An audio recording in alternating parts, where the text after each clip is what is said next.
Hello everyone, welcome to a new lecture on our channel. আমাদের চ্যানেলের আরো একটি ইম্পর্টেন্ট ভিডিওতে ইম্পর্টেন্ট লেকচারে তোমাদের সকলকে স্বাগত।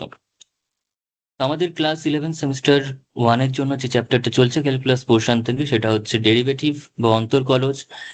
এবং সেই ডেরিভেটিভটা আমরা প্রত্যেকটা কনসেপ্ট আলাদা আলাদা করে ব্রেক করে করে করছি। তার মধ্যে অলরেডি ভিডিও আমাদের আপলোড করা হয়ে গেছে, যেটা তোমরা এখনো যদি না দেখে থাকো সেটা এখনই দেখে নাও।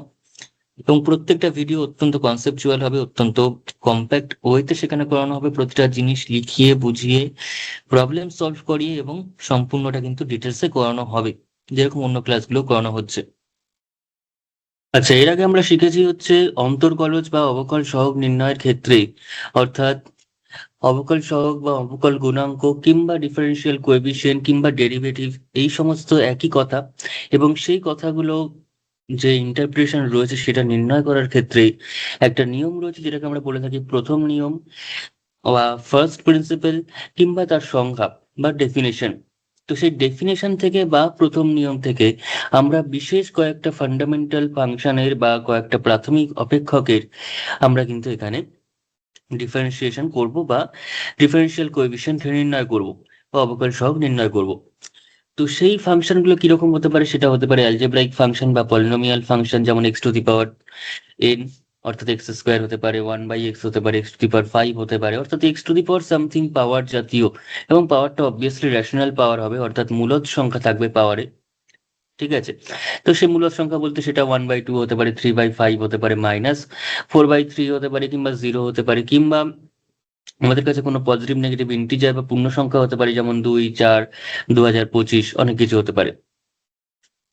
তো যাই হোক, সেই যে আমাদের সংখ্যাগুলো যদি পাওয়ারে থাকে, তাহলে সেই পাওয়ারে থাকা অবস্থায় x to the power N এর যে ফর্মটা, সেই তার ডেরিভেটিভ কি করে নির্ণয় করব সেটা আমরা প্রথম নিয়ম থেকে বা সংখ্যা থেকে দেখে নেব।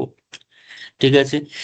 এবং সেরকম অ্যালজেব্রাইক ফাংশন ছাড়াও আমরা সাইন, কস, ট্যান, কোসেক, কট, সেক, এই ট্রিগোনোমেট্রিক ফাংশনগুলোর ক্ষেত্রেও অবশ্যই তার প্রথম নিয়ম থেকে বা সংজ্ঞা থেকে আমরা অন্তর্কলজ নির্ণয় করব।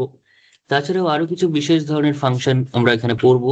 সেই ফাংশনগুলোর মধ্যে মূলত যেটা পড়ছে সেটা হচ্ছে লগারিদমিক ফাংশন, তারপর এক্সপোনেনশিয়াল ফাংশন বা e to the power x, logarithmic function বা লগ এক্স। তো এই ধরনের, কিংবা আরো generalised exponential function a to the power x, এই বিভিন্ন ধরনের ফাংশন সম্পর্কে আমরা কিন্তু তার ডিফারেন্সিয়েশন এখানে করে নেব। ঠিক আছে।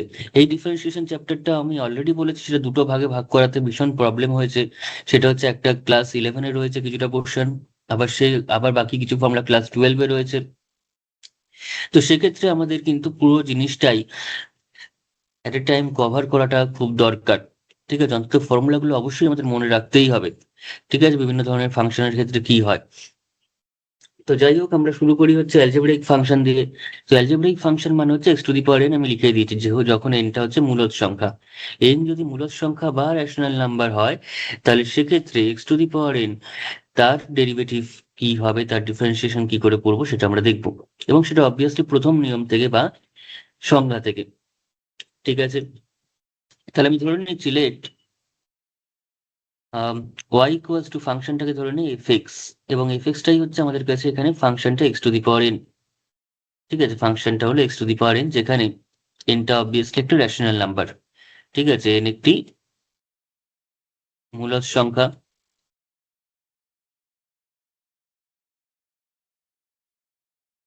বা রেশনাল নাম্বার।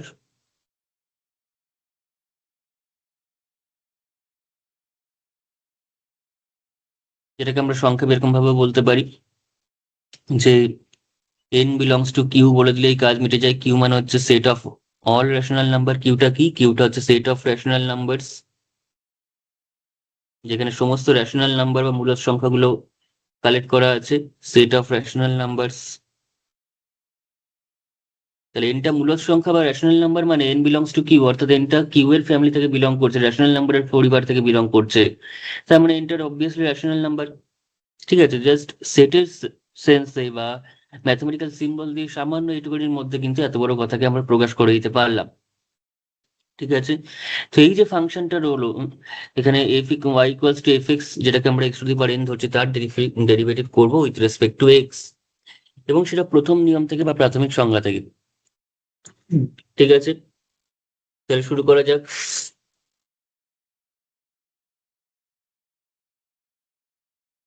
তো সংজ্ঞাটা কি ছিল? সংজ্ঞাটা ছিল হচ্ছে অন্তর্কলজের সংজ্ঞা থেকে একদম লিখেই করিয়ে দিচ্ছি।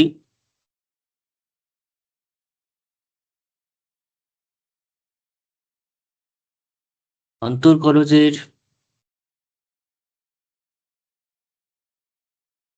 সংজ্ঞা থেকে বা প্রথম নিয়ম থেকে পাই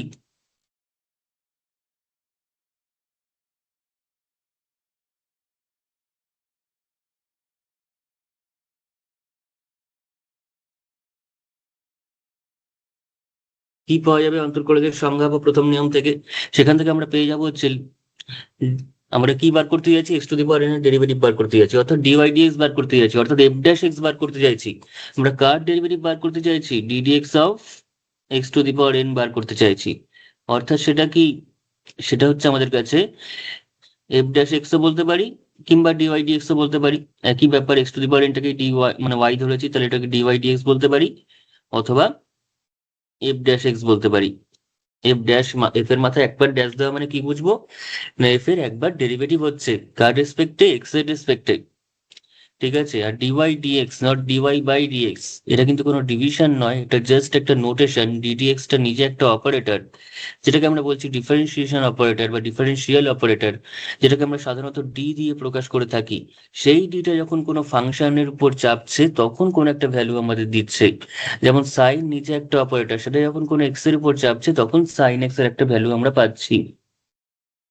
ঠিক আছে? সেরকমই ডিডিএক্স নিজে কিন্তু একটা অপারেটর বা একটা ফাংশনও আমরা হিসাবে তুলনা করতে পারি।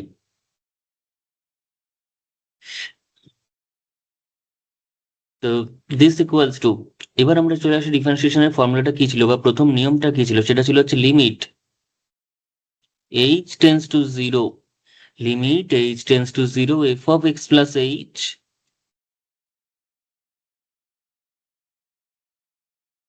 Minus f x divided by h, limit h tends to zero f of x plus h minus f x divided by h. ঠিক আছে? তাহলে this equals to limit h tends to zero, এবার এক্স প্লাস এইচ মানে কত? F x যদি হয় x to the power n, তাহলে x plus H কত হবে? এফ এর ভিতরে এক্স থাকলে যদি এক্স এর পাওয়ার এন হয় তার ভ্যালু, তাহলে এফ এর ভিতরে এক্স প্লাস এইচ থাকলে কি হবে? না x plus h to the power n হয়ে যাবে, আর কিছুই না। আর এফ এক্স এর ভ্যালু তো x to the power n divided by h. এবার যদি আমি এখানে এক্স প্লাস এইচ কে কিছু একটা ধরে নিই, এক্স প্লাস এইচ কে যদি ইউ বা জেড কিছু একটা ধরে নিই, তাহলে কি আসছে এখান থেকে দেখা যাক। আমি ধরে নিচ্ছি, মনে করি এক্স প্লাস এইচ, সেটাকে আমি জেড ধরছি। কি ধরছি? জেড। তাহলে এক্স প্লাস এইচ যদি জেড ধরিস, তাহলে এইচ এর ভ্যালুটা কত হচ্ছে বলতো? Z minus x. ঠিক আছে? তাহলে সুতরাং এবার কি রয়েছে লিমিটের মধ্যে? এইচ টেন্স টু জিরো রয়েছে। কি রয়েছে? H tends to zero. তাহলে এইচ টেন্স টু জিরো মানে Z minus x tends to zero, কারণ এইচটাই হচ্ছে জেড মাইনাস এক্স, তাই তো? আবার Z minus x tends to zero মানে জেড টেন্স টু এক্স। এক্সটাকে ওদিকে পাঠালাম ধর হিসাব মতো। তাহলে সেক্ষেত্রে কি হচ্ছে? Limit limit z tends to x, H tends to zero মানেই হচ্ছে তার মানে জেড টেন্স টু এক্স, তাহলে এইচ টেন্স টু জিরো লিমিটটাকে আমরা equivalent to limit z tends to x করতেই পারি। তো করার পর x plus h to the power n, x plus h মানে আবার কত ধরেছি? এক্স প্লাস এইচ মানে জেড, তাহলে বসিয়ে দে z to the power n minus কত আছে? X to the power n divided by কত হবে? ডিভাইডেড বাই কত হবে? এইচ মানে কত? Z minus x. তাহলে যা যা ভ্যালু দরকার সমস্তটাই আমরা পেয়ে গেছি। এইবার এই যে পোর্শনটা এলো সেটা কিন্তু একটা স্ট্যান্ডার্ড লিমিটে পরিণত হয়ে গেল। লিমিট চ্যাপ্টারে কিন্তু আমরা এর ফর্মুলা পড়েছি। কি ফর্মুলা পড়েছি লিমিট চ্যাপ্টারে? লিমিট চ্যাপ্টারে পড়েছি হচ্ছে limit x tends to a x to the power n minus a to the power n divided by x minus a equals to n into a to the power n minus one, n into a to the power n minus one. তাহলে এবার নিজেরাই ভাব, x to tends to a, তার পরিবর্তে আছে Z tends to x, তার মানে জেডটাই হচ্ছে এখানকার এক্স এই ফর্মুলা অনুযায়ী, আর এক্সটা হচ্ছে এই ফর্মুলার এ। তুলনাটা ভালো করে কর, তুলনাটা না করলে বুঝতে পারবি না। এখানে লিমিট এক্স টেন্স টু এ রয়েছে, আর এখানে limit z tends to x রয়েছে। তার মানে যেখানে এক্স আছে ফর্মুলাটাতে, সেখানে তার জায়গায় রয়েছে জেড। আর ফর্মুলাতে যেখানে এ রয়েছে, এ এ ফর অ্যাপেল, সেখানে আমাদের নর্মাল অঙ্কটার মধ্যে এক্স রয়েছে। তার মানে জাস্ট এর জায়গায় এক্স বসিয়ে কাজটা করে দিলেই হয়ে যাবে। এবং এর যে অ্যান্সারটা সেটা কিন্তু শুধুমাত্র এর উপর ডিপেন্ডেন্ট, অর্থাৎ N into a to the power n minus one, n into a to the power n minus one. তাহলে এই ফর্মুলাটা বসিয়ে দাও ওখানে। তাহলে এন ইন্টু এর জায়গায় কি রয়েছে ফর্মুলা অনুযায়ী এক্স রয়েছে, দেখ যেখানে যেখানে এ সেখানে সেখানে এক্স রয়েছে। তার মানে N into x to the power n minus one, n into x to the power n minus one. তাহলে এটাই হচ্ছে আমাদের কাছে ফর্মুলা, এটাই জাস্ট ফর্মুলা। তেমন কি আছে অঙ্কের মধ্যে? কিচ্ছু নেই। তার মানে DD x of x to the power N is nothing but N into x to the power n minus one. ভীষণ ইম্পর্টেন্ট একটা ফর্মুলা। যতদিন অঙ্ক করবি, যতদিন অঙ্ক তোদের সাথে থাকবে, ততদিন এই ফর্মুলা তোদের সাথে রাখতে হবে। যখন তখন যে কোনো জায়গায় যে কোনো ভাবে এই ফর্মুলার অ্যাপ্লিকেশন হয়ে যেতে পারে। এই x to the power N এর ডিফারেন্সিয়েশন কি হবে, সেটা কিন্তু আমাদের ইন জেনারেল অবশ্যই অবশ্যই মনে রাখতে হবে, তা না হলে বিভিন্ন ক্ষেত্রে আমাদের প্রবলেম হয়ে যাবে। X to the power N এর ডিফারেন্সিয়েশন ভীষণ দরকার, ভীষণ একটা কাজের একটা formula. N into x to the power n minus one. Just মনে রাখবে কি করে? মনে রাখার উপায় হচ্ছে, যে পাওয়ারটা রয়েছে সেই পাওয়ারটা আগে বসবে, আর এখান থেকে পাওয়ারটা এক ঘর কমবে। ঠিক আছে, মানে DD x of x to the power something, কোন একটা পাওয়ার যদি থাকে, তাহলে সেই পাওয়ারটাকে আগে লিখে দিবি। ঠিক আছে, আর এক্স টু দি পাওয়ার যে পাওয়ারটা, সেখান থেকে এক ঘর কমিয়ে দিবি। ঠিক আছে, এই পাওয়ারটা আগে বসবে আর এখান থেকে এক ঘর কমবে। সেইটুকুনি মনে রাখলে কিন্তু আমাদের ফর্মুলাটা মনে থেকে যায়। ঠিক আছে, এবং এই ফর্মুলাটা মনে থাকলে আমরা এই জাতীয় যে কোনো টাইপের, মানে এক্স এর পাওয়ারে কোনো রেশনাল পাওয়ার রয়েছে, কোনো রেশনাল ইন্ডেক্স রয়েছে, সেই ক্ষেত্রে তার ডিফারেন্সিয়েশন শুধুমাত্র এই ফর্মুলা থেকেই বেরিয়ে যায়। তার কিছু উদাহরণ আমরা দিই, তার কিছু উদাহরণ আমরা দিয়ে থাকি এখানে।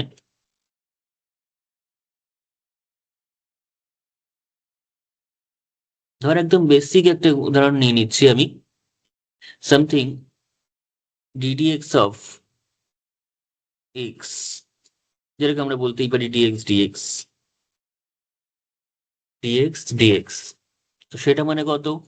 সেটা মানে হচ্ছে এক্স এর পাওয়ার এখানে কিছু নেই, মানে কত আছে? ওয়ান আছে। এক্স এর পাওয়ারে কিছু নেই মানে কত আছে? ওয়ান আছে। তাহলে সেই ওয়ানটা আগে যাবে, আর এক্স এর পাওয়ারটা এক ঘর কমবে। পাওয়ারটা আগে যাবে আর পাওয়ারটা এক ঘর কমে যাবে। তার মানে হয়ে গেল কত? One into x to the power zero. আর কোনো কিছুর পাওয়ারে জিরো করা মানেটা কি? সেটা ওয়ান। কোনো কিছুর পাওয়ারে যদি কেউ জিরো দেয়, তার মানে সেটা কি হবে? ওয়ান হবে। অবশ্যই জিরোর পাওয়ারে জিরো দিলে ওয়ান হবে না। ঠিক আছে, জিরোর পাওয়ারে জিরো দিলে নিশ্চয়ই ওয়ান হবে না, কিন্তু x to the power zero বা অন্য কোনো সংখ্যার পাওয়ারে, যদি নন জিরো কোনো সংখ্যার পাওয়ারে জিরো দিই, তাহলে তার ভ্যালু অবভিয়াসলি কি হবে? ওয়ান হবে। তার মানে ওভারঅল কত হলো? ওয়ান।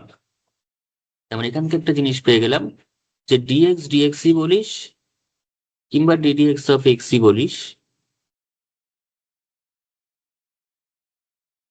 তার ভ্যালু হচ্ছে ওয়ান। তার ভ্যালু কত? ওয়ান। আচ্ছা, তারপরে যেমন এই জিনিসগুলো অবশ্যই মনে রাখতে হবে। যখন এমসিকিউ করবো, তখন এখন এক্স টু দি এক্স এর ডেরিভেটিভ চেয়েছে, সেখানে আমরা ফর্মুলা বসে বসে করতে যাবো না। আমরা বুঝতেই একদম মনে রাখতে হবে এগুলো, যে ডিএক্স ডিএক্স হচ্ছে ডিডিএক্স অফ এক্স হচ্ছে, তার মানে তার ভ্যালু ওয়ান। যেমন ধর ডিডিএক্স অফ এক্স স্কোয়ার, এগুলো আমাদের একদম মনেই রেখে দিতে হবে, মানে মনে থেকে যাবে যদি প্র্যাকটিস সেভাবে করিস। তাহলে এক্স এর পাওয়ারে কত রয়েছে? এখানে দুই। সেই পাওয়ারটা কোথায় যাবে? এখানে।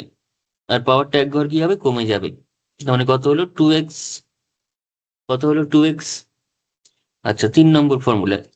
ফর্মুলা ঠিক না, এগুলো একটা ফর্মুলা থেকে কিন্তু পরপর জেনারেট করছে, এটা কিন্তু প্রত্যেকটা নতুন নতুন কিছু নয়। ফর্মুলা যেটা আমি ডিরাইভ করলাম সেটাই, ওই N into x to the power n minus one. সেখান থেকেই জাস্ট এক্স এর বিভিন্ন পাওয়ার অনুযায়ী বিভিন্ন রকম ভ্যালু দিচ্ছে, আর কিছুই নয়। যেমন ধর তুই যদি এখন বলিস DD x of x cube, তাহলে সেটা কি হবে? থ্রি পাওয়ারটা আগে যাবে আর এক্স এর পাওয়ারটা 3 থেকে 1 ঘর কমবে, তার মানে 3x স্কোয়ার হয়ে গেল। যেমন এখানে 2 - 1 হয়ে পাওয়ারটা কত হয়েছিল, 1 হয়েছিল, অর্থাৎ 2x হয়ে গেছে। তারপরে যেমন আরো উদাহরণ যদি নিই আমি সামথিং, এবার একটু অন্য টাইপের পাওয়ার নিয়ে নিচ্ছি। এবার একটু অন্য টাইপের পাওয়ার নিই, ধর আমি কোনো একটা তোর কনস্ট্যান্ট ভ্যালু নিয়ে নিচ্ছি বা একের ডেরিভেটিভ করছি। একটাকে আমরা কি বলতে পারি, ddx of x to the power শূন্য। তার মানে জিনিসটা কত হলো, শূন্য। কারণ এক মানে হচ্ছে শূন্য, x to the power something যেটা হবে সেটা শূন্য হবে পাওয়ারটা। তাহলে শূন্য into x to the power শূন্য মাইনাস ওয়ান। তার মানে আলটিমেটলি সেটা শূন্যই হবে, কারণ শূন্যর সঙ্গে যেহেতু গুণ অবস্থায় রয়েছে, তার মানে সেটা শূন্যই দেবে, তাই তো? তার মানে যে কোনো, শুধুমাত্র এটা নয়, যে কোনো কনস্ট্যান্টের ডেরিভেটিভই কিন্তু শূন্য হয়। যে কোনো কনস্ট্যান্টের ডিফারেন্সিয়েশন করলে কিন্তু জিরোই পাবো, যে কোনো কনস্ট্যান্টের ডিফারেন্সিয়েশন করলে আমরা কি পাবো, শূন্য পাবো।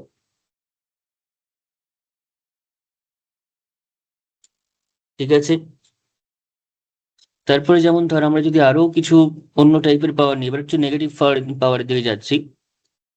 ধর ddx অফ 1/x, তাহলে কত হবে, ddx অফ 1/x মানে কত, ddx of x to the power minus one. নিচে 1/x আছে, মানে নিচে x এর পাওয়ার ওয়ান, তাহলে উপরে নিলে কত হবে, x to the power minus one. তাহলে পুরো জিনিসটা x to the power n ফর্মে পড়লো। তাহলে তার ডেরিভেটিভ কত হবে, মাইনাস ওয়ান, মানে পাওয়ারটা আগে যাবে আর পাওয়ারটা এক ঘর উপরে কমে যাবে। মাইনাস ওয়ান ছিল, আরো মাইনাস ওয়ান হলো, তেমন হয়ে গেল minus one x to the power minus two. এই যে মাইনাস ওয়ান মাইনাস টু, তার মানে কত হচ্ছে, মাইনাস ওয়ান। আর এক্স টু দি পাওয়ার উপরে মাইনাস টু, মানে নিচে হচ্ছে এক্স স্কোয়ার। উপরে যদি x to the power minus two থাকে, তাহলে নিচে x to the power plus two, অর্থাৎ এক্স স্কোয়ার। তাহলে 1/x এর ডেরিভেটিভ হচ্ছে মাইনাস 1/x স্কোয়ার। এগুলো ডাইরেক্ট দেখলেই বসিয়ে দিতে হবে একদম, যে ddx of 1/x equals to minus 1/x square. In fact যদি আমি অন্য একটা ফর্মুলার দিকে যাই,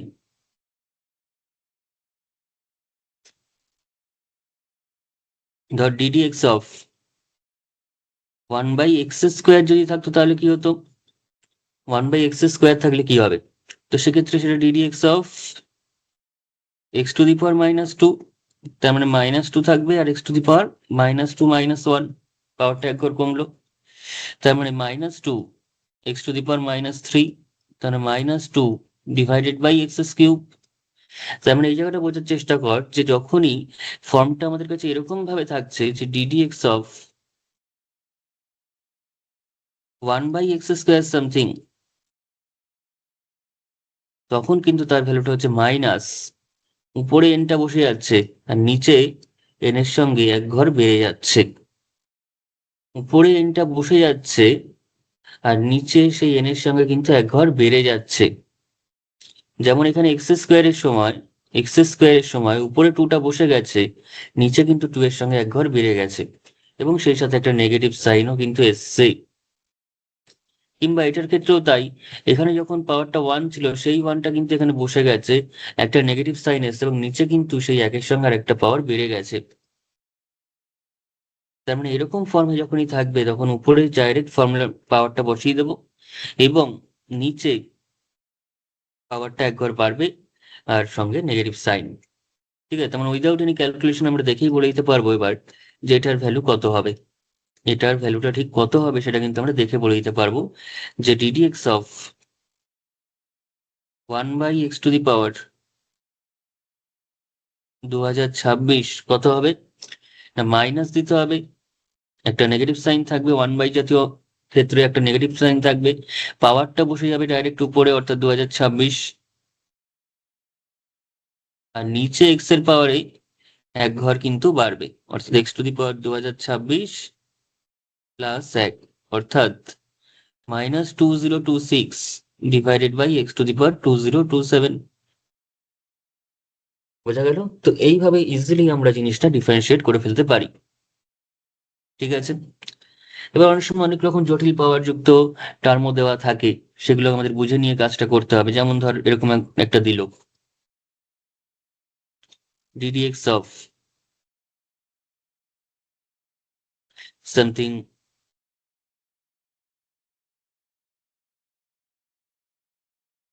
1 divided by cube root of x to the power 4, ঠিক আছে, 1 divided by cube root of x to the power 4। তো সেক্ষেত্রে কি করতে হবে, সেটা আর কিছুই না, ddx of 1 divided by cube root of x to the power 4। তার মানে কিউব রুট মানে হচ্ছে 1 by x to the power 4 তো রয়েছে, তার সঙ্গে আবার পাওয়ারটা 1/3। কিউব রুট মানে কি, কিউব রুট অফ a মানে হচ্ছে a to the power 1/3, তাই তো। স্কোয়ার রুট মানে নর্মালি স্কোয়ার রুট মানে সেটা যেমন a to the power 1/2, তার মানে কিউব রুট মানে এটা, অর্থাৎ n এর রুট মানে a to the power 1/n obviously, ঠিক আছে। তো এখানে কত হচ্ছে পাওয়ারটা তাহলে ওভারঅল, ddx অফ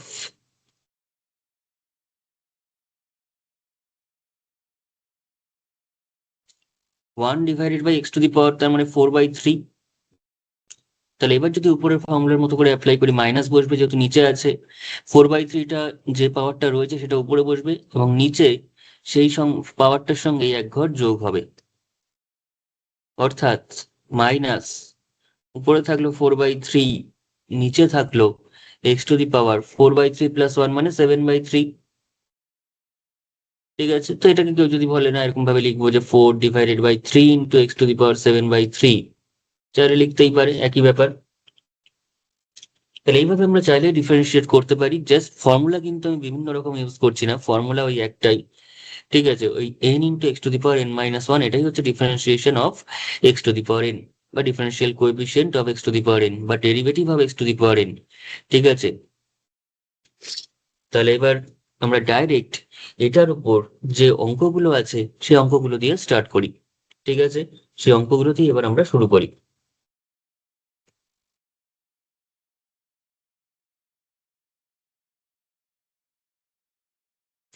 আচ্ছা, প্রথমে যে অঙ্কটা আমরা এখানে নিয়েছি সেই অঙ্কটা হচ্ছে আমাদের যে স্ট্যান্ডার্ড বই এসএন দে বা তার সাথে রয়েছেন অতনু কুমার ঘোষ, তার যে বইটা সেই বইয়ের যে এমসিকিউ সেখান থেকে আমরা সলভ করব। সেটা দাগ নম্বরের সঙ্গে হয়তো তোদের সঙ্গে রিফার করতে পারে, কারণ আমার বই অনুযায়ী এটা 7 নম্বরের কোয়েশ্চেনটা রয়েছে প্রথমে, কিন্তু তোদের বই অনুযায়ী কোনটাতে রয়েছে সেটা দেখে নিবি।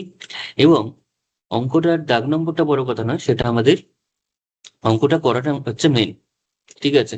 এবং আমরা দেখতেই পাচ্ছি প্রত্যেকটা জিনিস কিন্তু topic wise, concept wise, formula wise different করে করে, আলাদা আলাদা করে শর্টিং করে করে কোয়েশ্চেন আনসার সলভ করছি, যাতে একই কনসেপ্টের উপর কি কি কোয়েশ্চেন বইতে রয়েছে সেগুলো আমাদের এট এ টাইম সলভ হয়ে যায়। নাহলে হ্যাফাজেটলি যদি খিচুড়ির মতো করে করি যে না এখান থেকে এই কনসেপ্টের একটা অঙ্ক, ওই ফর্মুলার একটা অঙ্ক, আলটিমেটলি তোদের কোনো লাভ হবে না। তোদের হয়তো অনেকের কারোর কারোর মনে হয় যেটা আমার তো একদিনে অনেক রকম ফর্মুলার অঙ্ক একটা একটা করে করলাম, আলটিমেটলি কোনো লাভ নেই। আলটিমেটলি লাভ কিছু হবে না, বিকজ তোরা একটা করে অঙ্ক একটা কনসেপ্টের উপর করা কখনোই যথেষ্ট হতে পারে না, ঠিক আছে।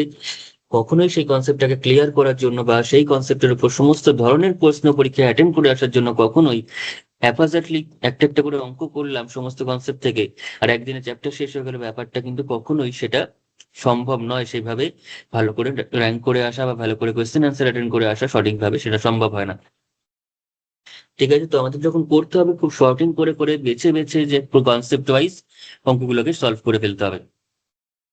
তো সেই রকমই এই কনসেপ্টের উপর যে প্রবলেম গুলো আমাদের হাতে রয়েছে তার মধ্যে প্রথম এবং খুব সুন্দর একটা কোয়েশ্চেন ছোট্টর মধ্যে, সেটা দেখা যাক কি বলছে। যে এন এর ভ্যালু যখন 1-এর থেকে কম, এন এর ভ্যালু যখন 1-এর থেকে কম তখন এটার অস্তিত্ব কখন, মানে এক্স এর ভ্যালু কত হলে এটার অস্তিত্ব থাকতে পারে, ঠিক আছে। এন এর ভ্যালু 1-এর থেকে কম, তুই নিজে থেকেই ধরে নে, ধর এন এর ভ্যালু হচ্ছে -1,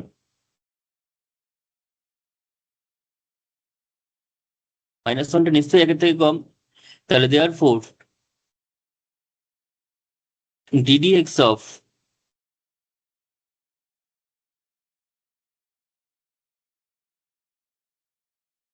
x to the power n, তার মানে ddx of x to the power -1, তার মানে কত হলো -1 x to the power -1 n into x to the power n-1 এর ফর্মুলা। তাহলে -1 ডিভাইডেড বাই কত, এক্স স্কোয়ার এসে যাচ্ছে, -1 ডিভাইডেড বাই এক্স স্কোয়ার এসে যাচ্ছে, কারণ উপরে চলে আসছে হচ্ছে আমাদের কাছে। আচ্ছা, পাশে আরেকবার লিখি নাহলে তোদের সুবিধার্থে। তাহলে -1 আর x⁻², মানে নিচে গেলে এক্স স্কোয়ার। তাহলে এক্সটা নিচে চলে আসছে, ভালো করে বোঝার চেষ্টা কর, এক্সটা কিন্তু নিচে চলে আসছে যদি এন এর পাওয়ার একের থেকে কম হয়। তাহলে এক্সটা নিচে চলে আসছে মানে এক্স এর ভ্যালু যদি 0 হয়ে যায়, পুরো কোয়ান্টিটিটাই আনডিফাইন হয়ে যাবে। ঠিক আছে, which is undefined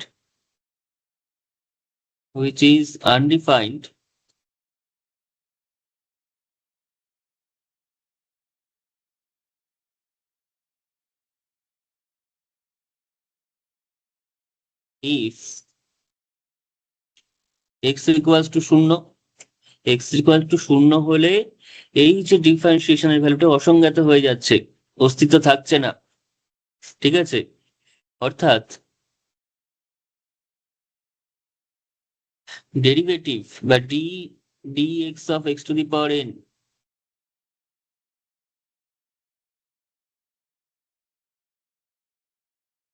does not exist।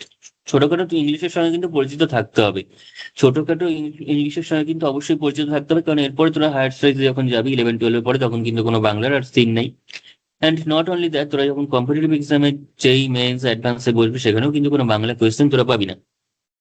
এবং কোনো কোনো ক্ষেত্রে আমরা এটাও দেখেছি যে ওয়েস্ট বেঙ্গল জয়েন্টের ক্ষেত্রেও ইংলিশ ভার্সন এবং বাংলা ভার্সনের কোয়েশ্চেনের মধ্যে একটু ডিফার করে যায়। এবং এরকম যখন ডিফার করে, তখন কিন্তু তারা ইংলিশ ভার্সনের কোয়েশ্চেনটাকেই প্রায়োরিটি দিয়ে অ্যান্সারটা চেক করে। ঠিক আছে, একই কোয়েশ্চেন দুটো ভার্সনই থাকে, বাংলা ইংলিশ ডাব্লিউবিজেই তে। তো সেক্ষেত্রে হয়তো বাংলার কোয়েশ্চেনে এবং ইংলিশের কোয়েশ্চেনের মধ্যে একটা ওয়ার্ডের ডিফারেন্সের জন্য তোরা বুঝতেই পারছিস, সায়েন্সের ক্ষেত্রে অঙ্ক, ফিজিক্স, কেমিস্ট্রিতে সামান্য একটু ডিফার করে গেলেই তার অ্যান্সারটা হয়তো অন্য কিছু চলে আসতে পারে। তো সেক্ষেত্রে তারা কিন্তু ইংলিশ ভার্সনে যে কোয়েশ্চেনটা রয়েছে, সেই কোয়েশ্চেনের যা অ্যান্সার সেই অনুযায়ী কিন্তু তারা মিলিয়ে থাকে। ফলে সেই রেসপেক্টে আমাদের ইংলিশটাকে কিন্তু অবশ্যই মাথায় রেখে কাজটা করতে হবে। সবসময় বাংলায় পড়বো, বাংলায় থাকবো, বাংলায় বাঁচবো, সেরকম কথা অঙ্কের বা সায়েন্সের ক্ষেত্রে করলেই আমাদের কিন্তু প্রবলেম আসবেই। ঠিক আছে, তাই আমি বাংলা ইংলিশ দুটোই মিলিয়ে বলবো, সবাই দুটোর সঙ্গেই পরিচিত হয়ে যাবে আস্তে আস্তে। ddx of x to the power n does not exist কখন? when x equals to 0। তার মানে অস্তিত্ব কখন থাকবে জিজ্ঞাসা করছে, তার মানে এক্সটা নন জিরো হলে থাকবে। থাকবে না যদি এক্স ইকুয়াল টু জিরোতে যদি না থাকে, তাহলে x not equal to zero হলে থাকবে। তাহলে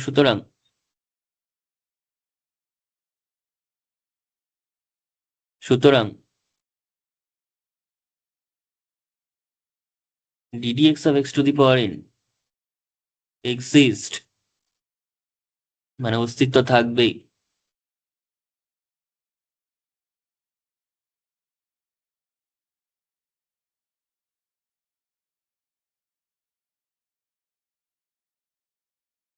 কখন? ইফ, যখন extra not equal to zero, কারণ এক্সটা জিরো হলে নিচে জিরো চলে আসছে। ঠিক আছে, এটা আমি একটা পার্টিকুলার এক্সাম্পল দিয়ে তোদের বোঝালাম, যাতে করে তোরা বুঝতে পারিস এর একটা পার্টিকুলার ভ্যালু চুজ করে বোঝালাম। এটা কিন্তু আমরা অবভিয়াসলি এক্স এর ডাইরেক্ট এন ভ্যালু দিয়েই করতে পারি, মানে এন ভ্যালুটাকে নিয়েই কাজটা করতে পারি, অর্থাৎ ddx of x to the power n মানে হচ্ছে n into x to the power n-1। ঠিক আছে, এখন সিন্স যেহেতু এনটা বলে দিচ্ছে একের থেকে ছোট, তার মানে -1 করে নিলে সেটা জিরোর থেকে ছোট, তাহলে সেটা জিরোর থেকে ছোট হয়ে যাচ্ছে। আর জিরোর থেকে ছোট যখন হয়ে যাচ্ছে পাওয়ারটা, তার মানে পাওয়ারটা জিরোর থেকে ছোট মানে সেটা নেগেটিভ হয়ে যাচ্ছে। তার মানে মাইনাস যদি করি, তবে সেটা -1, n-1 করলে তবে সেটা জিরোর থেকে বড় হবে। n-1 যখন জিরোর থেকে ছোট, তার নেগেটিভটা নিশ্চয়ই জিরোর থেকে বড়। যেমন -2 জিরোর থেকে ছোট, তাহলে -2 এর যে নেগেটিভ অর্থাৎ 2, সেটা নিশ্চয়ই জিরোর থেকে বড়, তাই তো? তার মানে এই পাওয়ারটা জিরোর থেকে বড় হয়ে যাচ্ছে। তাহলে সুতরাং ddx of x to the power n equals to n into x to the power n-1 যে হয়েছে, সেটাকে আমরা লিখতেই পারি n divided by x to the power এটা। এবং এক্ষেত্রে x এর পাওয়ারটা এক্স এর ভ্যালুটা যদি 0 হয় তাহলে কিন্তু হবে না, কারণ এক্সটা নিচে রয়েছে। n-1টা পজিটিভ,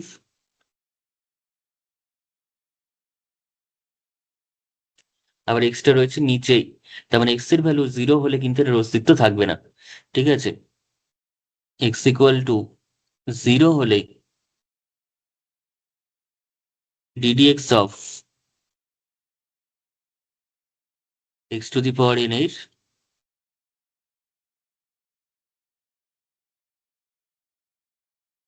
অস্তিত্ব থাকবে না।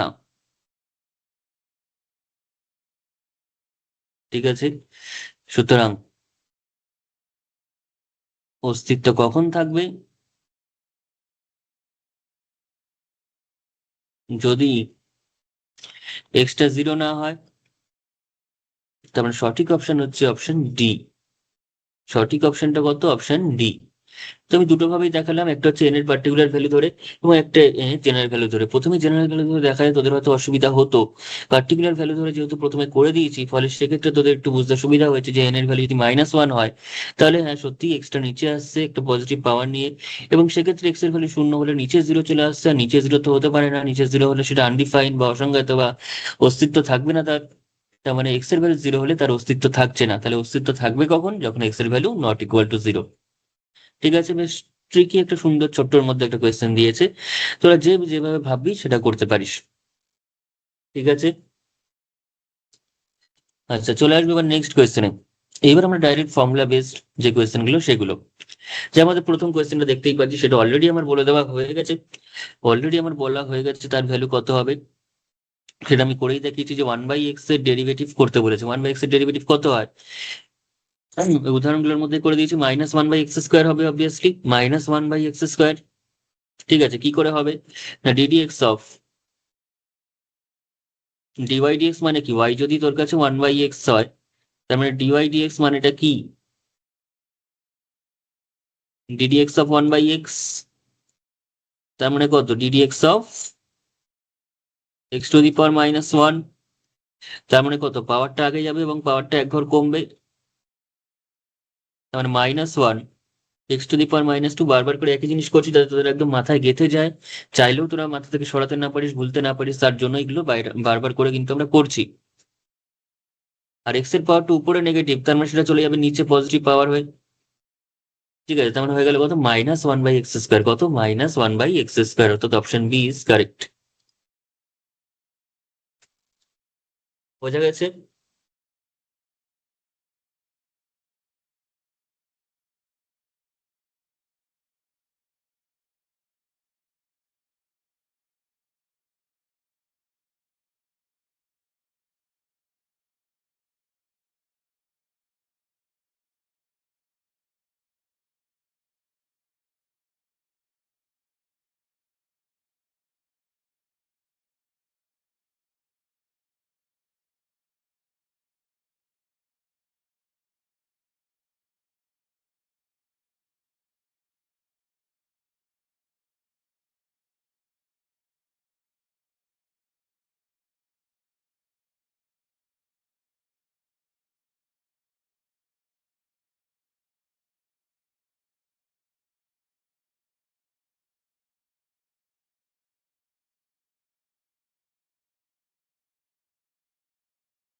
আর তাছাড়া এত কিছু তো করার প্রয়োজনই পড়ে না, কারণ এখান থেকে আমরা পেয়ে যাচ্ছি, দেখ এখান থেকে আমরা যেহেতু পেয়ে যাচ্ছি ডিডিএক্স অফ, অর্থাৎ ডিডিএক্স অফ 1/x মানে কত, সেটা পাওয়ারে 1 রয়েছে।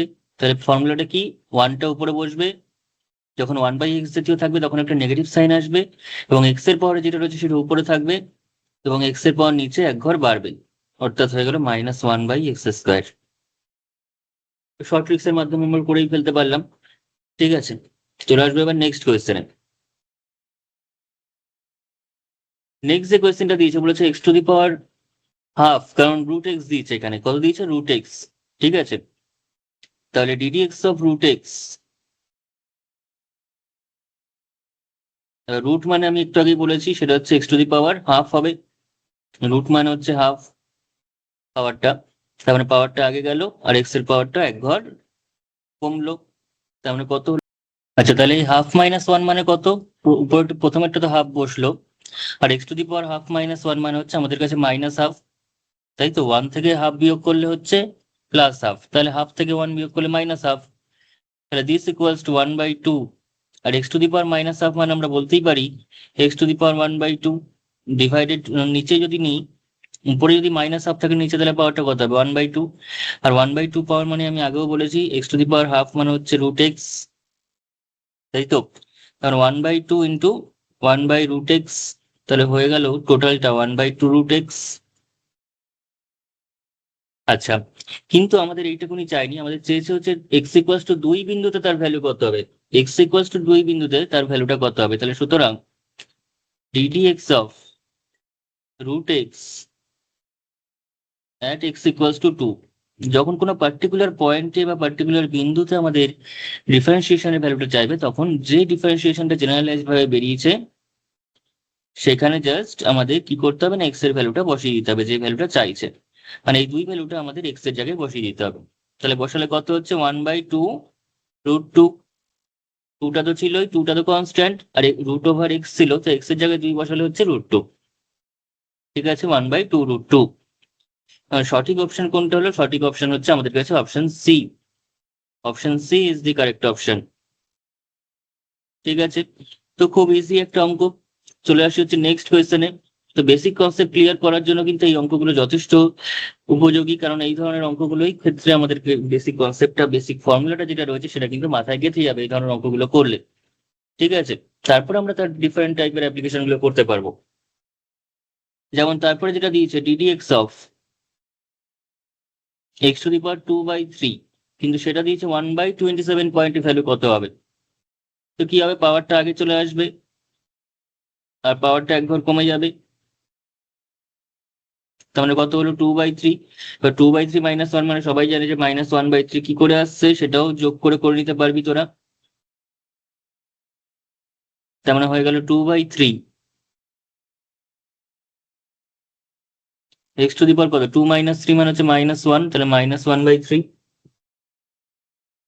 ওকে, তাহলে দেয়ারফোর x=1/27 পয়েন্টে তার ভ্যালু কত হবে জিজ্ঞাসা করছে, x=1/27 পয়েন্টে তার ভ্যালু কত হবে। এটাকে কেউ যদি এখন বলে যে 2/√3, এটাকে এরকমও লিখতে পারিস তোরা, 1/3 যেহেতু মাইনাসে উপরে রয়েছে তাহলে প্লাস পাওয়ার হবে নিচে, এবং এটা মানেই হচ্ছে nothing but cube root of x, তাই তো। 1/2 পাওয়ার মানে যদি স্কোয়ার রুট অফ এক্স হয়, তাহলে 1/3 পাওয়ার মানে কিউব রুট অফ এক্স। তাহলে এবার আমাদের কি বার করতে বলছে, 1/27 পয়েন্টে এই ডিফারেন্সিয়েশনের ভ্যালুটা বার করতে বলছে। ঠিক আছে, ডিটিএক্স অফ x⁻2/3 বার করতে বলছে, কিন্তু পয়েন্টটা দিয়েছে x=1/27, ভুল করে আবার শুধু 27 বসাস না, পয়েন্টটা হচ্ছে 1/27। তার মানে সেটা কত, 2/3, 1/কিউব রুট অফ 1/27। এই যে এক্স এর জায়গায় আমরা 1/27 বসালাম, তাহলে 2/3, এবার 1 এর কিউব রুট কত, 1 এর কিউব রুট 1, আর 27 এর কিউব রুট কত, 3, কারণ 27 মানে হচ্ছে আমাদের কাছে 3 এর কিউব, তাহলে তার কিউব রুট করলে কত হবে, 3 পাবো। 3 এর কিউব করলে যদি 27 পাই, তাহলে 27 এর কিউব রুট করলে 3 পাবো সহজভাবে। তাহলে 2/3 ইন্টু 3, কারণ এই যে 3টা সেটা নিচের আবার নিচে রয়েছে, তার মানে আলটিমেটলি সেটা কিন্তু উপরে চলে গেল। এই যে নিচের তিনটা, তার মানে কোথায় চলে গেল? উপরে চলে গেল। তার মানে হয়ে গেল 2/3 ইন্টু 3, এবং 3 কেটে গিয়ে সঠিক অ্যান্সার হয়ে গেল আমাদের কাছে 2। সঠিক যে অপশনটা হলো সেটা হচ্ছে অপশন সি, যার ভ্যালু হচ্ছে 2। ঠিক আছে, আচ্ছা চলে আসবো এবার নেক্সট কোয়েশ্চেনে। চলে আসবো কিন্তু এবার নেক্সট কোয়েশ্চেনে। আচ্ছা, নেক্সট একটা ইকুয়েশনের মতো দিয়েছে, ডিফারেন্সিয়াল ইকুয়েশন যেটাকে বলা হয়, যেখানে ডেরিভেটিভ রিলেটেড ইকুয়েশন, সেটাকে বলা হয় ডিফারেন্সিয়াল ইকুয়েশন। সেটা আমরা ক্লাস 12-এ গিয়ে সুন্দর করে পড়বো, কিংবা ক্লাস 12-এর সেকেন্ড সেমিস্টার, যেটা অ্যাকচুয়ালি ফোর্থ সেমিস্টার, সেখানে ডিফারেন্সিয়াল ইকুয়েশন পোর্শনটা আমরা করবো, যেখানে ডেরিভেটিভ রিলেটেড ইকুয়েশন পাবো। সেটা ফার্স্ট অর্ডার হতে পারে, সেকেন্ড অর্ডার ডেরিভেটিভ হতে পারে। যেমন এটা ডিওয়াই ডিএক্স রয়েছে, মানে ফার্স্ট অর্ডার ডিফারেন্সিয়াল ইকুয়েশন। এটা কিন্তু একটা first order differential equation form করবে।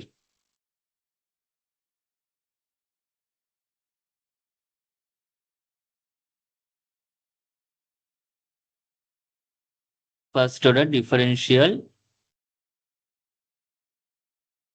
ইকুয়েশন, অর্থাৎ প্রথম ক্রম অবকল সমীকরণ।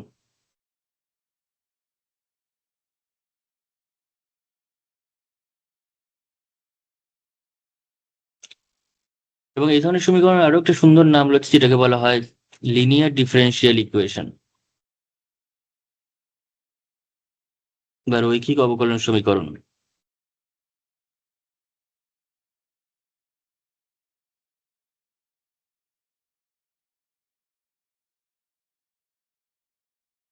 ঠিক আছে, তো যাই হোক, এই নিয়ে আমাদের কোনো সমস্যা নেই, আমরা অঙ্কটা করব। ডিফারেন্সিয়াল ইকুয়েশনের কনসেপ্ট আমরা ডিটেলসে পড়বই একদম লাস্ট সেমিস্টারে গিয়ে, 12-এ।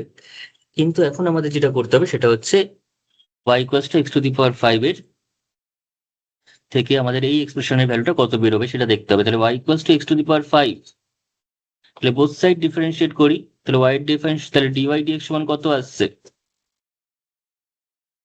এক্স টু দি পাওয়ার 5 এর ডিফারেন্সিয়েশন করলে কত হবে? 5 into x to the power 5 minus 1, তার মানে 4।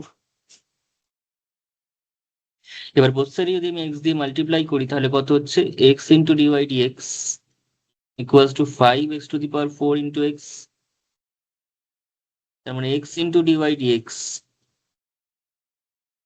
Equals to 5 x to the power 5, তাই তো? তাহলে সেখান থেকে আমরা যদি করি এক্স ইন্টু ডিওয়াই ডিএক্স, এবার এক্স টু দি পাওয়ার 5 মানে কত দেওয়া আছে কোয়েশ্চেনে, সেটাকেই ওয়াই দিয়ে দিয়েছে, তাহলে সেই ওয়াইটা বসিয়ে দিই। যেহেতু কোয়েশ্চেন অনুযায়ী ওয়াই মানে হচ্ছে এক্স টু দি পাওয়ার 5, তাহলে এবার যদি সব একদিকে নিয়ে আসি, তাহলে x into dy dx minus 5y equals, তাহলে ওদিকে কত পড়ে থাকছে? শূন্য পড়ে থাকছে। তার মানে এই যে ভ্যালুটা, সেটা কত হবে? শূন্য হবে। সেটার ভ্যালুটা কত হবে? শূন্য। অর্থাৎ অপশন এ ইজ কারেক্ট। বোঝা গেছে? তার মানে জাস্ট সেম ডিফারেন্সিয়েশনই করলাম, শুধুমাত্র একটু ওয়াইটাকে আবার ইনপুট করতে হলো এখানে। ঠিক আছে, ব্যাস এবার চলে আসবো এবার নেক্সট কোয়েশ্চেনে। নেক্সট কোয়েশ্চেনটা আমাদের কাছে এরকম টাইপেরই একটা প্রবলেম, ঠিক এরকম টাইপেরই একটা প্রবলেম। তাহলে শুরু করা যাক। y ইকুয়ালস টু দিয়েছে এক্স টু দি পাওয়ার 4, তার মানে সেখান থেকে ডিওয়াই ডিএক্সটা আমরা কত পাবো? 4x cube. পাওয়ারটা আগে যাবে আর পাওয়ারটা এক ঘর কমবে। তাহলে সেখানে যদি আমি এক্স দিয়ে মাল্টিপ্লাই করি, কারণ এক্স দিয়ে মাল্টিপ্লাই করা আছে, কি করে বুঝবো যে এক্স দিয়ে মাল্টিপ্লাই করবো? দেখ এখানে ডিওয়াই ডিএক্স এর সঙ্গে এক্স একটা মাল্টিপ্লাইড অবস্থায় রয়েছে, তাহলে x into dy dx equals to 4x to the power 4। Okay, এবার এই যে এক্স টু দি পাওয়ার 4, সেটাই তো আমাদের কাছে ওয়াই, সেটাই তো আমাদের কাছে ওয়াই। এই যে এক্স টু দি পাওয়ার 4, সেটা আমাদের কাছে কি দিয়ে দিয়েছে? ওয়াই দিয়ে দিয়েছে। অর্থাৎ x into dy dx equals to 4y, equals to 4y। তাহলে এটাকে যদি আমি এখন এই ইকুয়েশনটার সঙ্গে কম্পেয়ার করি, এই যে ইকুয়েশনটা রয়েছে সেটার সঙ্গে যদি কম্পেয়ার করি, তাহলে আমরা কি পাবো? তাহলে আমরা কম্পারিজনটা করে কি পাবো এখান থেকে? তো এক্স ইন্টু ডিওয়াই ডিএক্স, এটাই হচ্ছে আমাদের কাছে আবার এখানে তোর কম্পেয়ারিং, একবার লিখে দিচ্ছি কম্পেয়ারিং, এটাকে 1 নম্বর নাম দে, 1 with x into dy dx, যেটা কোয়েশ্চেনে দিয়ে দিয়েছে, ইকুয়ালস টু কে ওয়াই। এই ইকুয়েশনের সঙ্গে কম্পেয়ার করছি বা তুলনা করছি। কম্পেয়ার মানে সবাই জানি সেটা হচ্ছে তুলনা। 1 নম্বর সমীকরণকে এর সঙ্গে তুলনা করে পাই। কি পাওয়া যাচ্ছে সেটা করলে আমরা পেয়েছি, তাই এখানে 4 রয়েছে, এখানে কে রয়েছে, তার মানে কেটাই হচ্ছে 4। তুলনা করলে পেয়ে যাচ্ছি হচ্ছে কে ইকুয়ালস টু 4। আমার সঠিক অপশন কোনটা হবে? সঠিক অপশন হচ্ছে অপশন ডি ইজ কারেক্ট।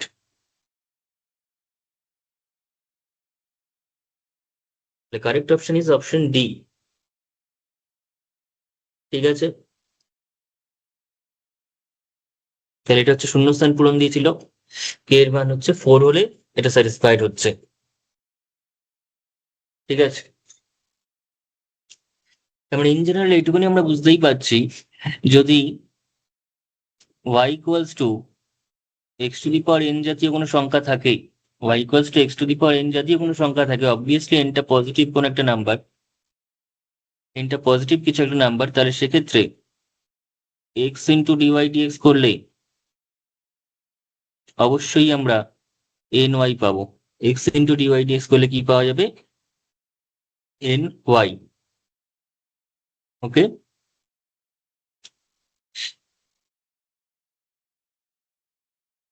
আচ্ছা চলে আসি এবার নেক্সট কোয়েশ্চেনে। আচ্ছা, নেক্সট যে কোয়েশ্চেনটা দিয়েছে সেটা কিন্তু একটা অ্যাসারশন রিজনিং জাতীয় কোয়েশ্চেন, অর্থাৎ কারণ এবং ফলাফল জাতীয় কোয়েশ্চেন, যেখানে দুটো স্টেটমেন্ট দিয়ে দেবে, একটা স্টেটমেন্ট অপরটার কারণ হতে পারে, কিংবা দুটো ভুল স্টেটমেন্টও হতে পারে, কিংবা দুটো পরস্পর বিরোধী স্টেটমেন্টও হতে পারে, কিংবা দুটো সঠিক স্টেটমেন্ট কিন্তু কেউ কারণ কারণ নয় সেটাও হতে পারে। ঠিক আছে, অর্থাৎ দুটো মধ্যে কোনো কানেকশন নেই এমন স্টেটমেন্টও থাকতে পারে, সেটা বিচার করতে হবে আমাদের। তার মধ্যে প্রথম যে স্টেটমেন্টটা দিয়েছে বিবৃতি ওয়ানটা যেটা দিয়েছে, বা এই স্টেটমেন্টটা যেটা দিয়েছে, সেটা বলেছে হচ্ছে ডিডিএক্স অফ 2 ডিভাইডেড বাই, এরকম টাইপের একটা উদাহরণ আমরা তখন দিচ্ছিলাম, ভিতরে এক্স স্কোয়ার, তার মানে কত? পাওয়ারটাকে আগে সুন্দর করে ক্যালকুলেট করতে হবে, না হলে কিন্তু ডিফারেন্সিয়েশনে ভুল হয়ে যাবে। এখানে এক্স স্কোয়ার রয়েছে, একটা কিউব রয়েছে, মানে এক্স স্কোয়ারের কিউব রুট, তার মানে x square to the power 1/3, তার মানে কত? Ddx of 2 divided by x to the power 2/3, কারণ 2টা এখানে স্কোয়ার রয়েছে, মানে 2টা কিন্তু উপরে যাবে, তার নিচে এই 3টা 1/3 রয়েছে, মানে 3টা নিচে থাকবে। ঠিক আছে, এইবার এখানে একটা কথা বলা দরকার খুব, সেটা হচ্ছে এই যে ভিতরে যদি কোনো এক্সট্রা কনস্ট্যান্ট থাকে, সেই কনস্ট্যান্টটা অনায়াসে বাইরে চলে আসতে পারে, সেই কনস্ট্যান্টটা কিন্তু বাইরে চলে আসতে পারে, অর্থাৎ 2 ইন্টু ডিডিএক্স অফ,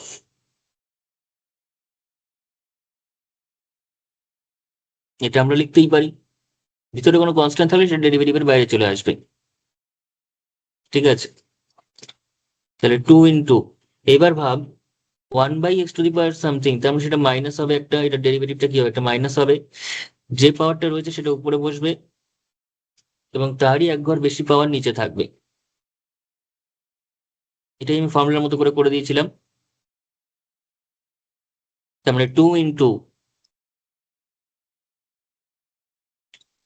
মাইনাসটা তো রয়েছে, মাইনাসটা নাহলে বাইরে করে দেয়, একদম একদম বাইরে দিয়ে দে মাইনাসটাকে। আর এখানে কত রয়েছে? 2/3, সেই সাথে তাহলে এক্স টু দি পাওয়ার কত হচ্ছে? 2 + 3/3, তার মানে 5/3 হচ্ছে, এবং নিচে সেটা 5/3, তার মানে এখানে 2 to 4 হচ্ছে, তাহলে -4/3। আর নিচে যেহেতু এক্স টু দি পাওয়ার 5/3, তাহলে পাশে গেলে এক্স টু দি পাওয়ার -5/3 হবে, -5/3 হবে, তার মানে এই যে স্টেটমেন্টটা দিয়েছে, এটার ডেরিভেটিভ এটা একদম সঠিক স্টেটমেন্ট দিয়েছে, এটা ট্রু স্টেটমেন্ট দিয়েছে, এখানে কোনো ভুল নেই।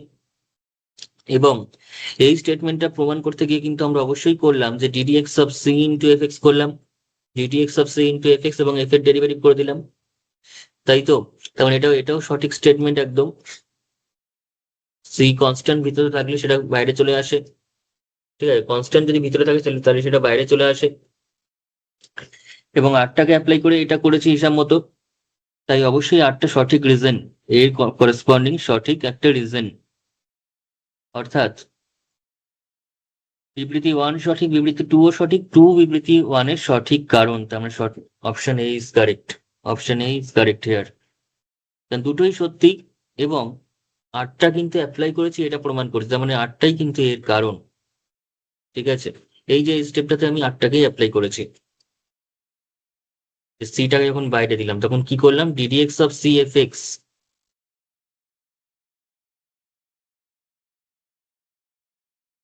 তার মানে হচ্ছে সিটা বাইরে যাবে এবং ডিডিএক্স অফ এফ এক্স হবে, অর্থাৎ c d dx of f x মানে হচ্ছে এফ ড্যাশ এক্স, এবং এই স্টেটমেন্টটাই হচ্ছে আমাদের কাছে আর। বোঝা গেছে? তাহলে এ এবং আর পরস্পর রিলেটেড, আরটা এর সঠিক কারণ এবং দুজনেই সত্যি। বোঝা গেছে? ব্যাস, চলে আসে এবার নেক্সট কোয়েশ্চেনে।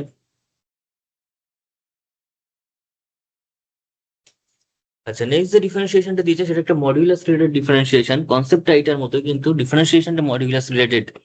অর্থাৎ এফ এক্স ইকুয়ালস টু দিয়েছে, ফাংশনটাকে বুঝতে হবে আমাদের ভালো করে, এক্স ইন্টু মড এক্স। সাধারণত মড এক্স এর যে ডেফিনিশন সেটা কি, মড এক্স এর ডেফিনিশন হচ্ছে এক্স হবে আর মাইনাস এক্স হবে। মাইনাস এক্স তখন হবে যখন এক্সটা লেস ইকুয়ালস টু জিরো, আর এক্সটা যখন গ্রেটার দেন জিরো তখন হচ্ছে প্লাস এক্স। পজিটিভ হলে পজিটিভ এক্স, নেগেটিভ হলে নেগেটিভ এক্স, আর শূন্য হলে তুই শূন্যটা এটার সঙ্গে রাখতে পারিস, সেটার সঙ্গে রাখতে পারিস, দুই ক্ষেত্রেই একই ব্যাপার হবে। তো এখানে যদি আমরা তাহলে এক্সটাকে ব্রেক করি, তাহলে এক্স ইন্টু মড এক্সটা হবে মাইনাস এক্স, আর এক্স ইন্টু প্লাস এক্স হবে।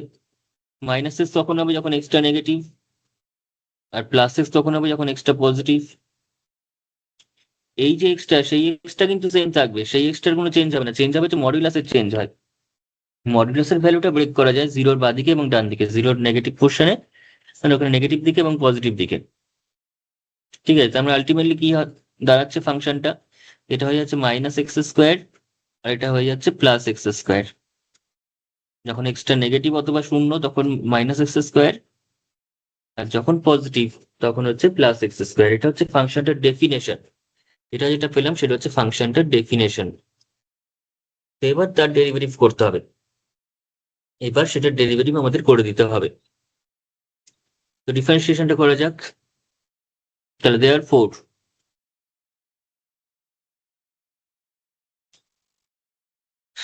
তাহলে এফ ড্যাশ এক্স কত হবে, মাইনাস এক্স স্কোয়ার থেকে ডিফারেন্সিয়েট করলে কত হচ্ছে মাইনাস টু এক্স, আর প্লাস এক্স স্কোয়ার থেকে পেয়ে যাচ্ছি plus two x. X square মানে কত, টু, আর সঙ্গে এক্স এর ডেরিভেটিভ হচ্ছে টু মাইনাস ওয়ান মানে ওয়ান, তার মানে x less equal to zero, less than zero তো হচ্ছে মাইনাস টু এক্স,